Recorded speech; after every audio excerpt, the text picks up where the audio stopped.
Շարունակվում է ուրիշի ընտանիքը հեռուստասերիալը։ Հասմիկը ոչ մի կերպ չի կարողանում հանգիստ իր տեղում նստել։ Նա գնում է ոստիկանություն Նորոյին տեսնելու նպատակով, սակայն չի հասցնում։ Արշակն ու Էդոն պատահաբար տեսնում են նրան։ Էդոն միանգամից գլխի է ընկնում, որ այս ամենի միակ մեղավորը հենց նա է։ Էդոն չի դիմանում և մոտենում է Հասմիկին։ Նա սկսում է մեղադրել Նորոյի ձերբակալության մեջ։ Հասմիկն էլ խուճապի է մատնվում և բացահայտում է իր դեմքը։ Արշակը հասկանում է, որ Նորոյին կարող են ազատ արձակել միայն Հասմիկի միջոցով։ Հարգելի հետևորդներ,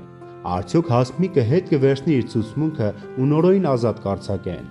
Ձեր կարծիքը գրեք մեկնաբանություններում, հավանեք տեսանյութը և անպայման բաժանորդագրվեք ալիքին։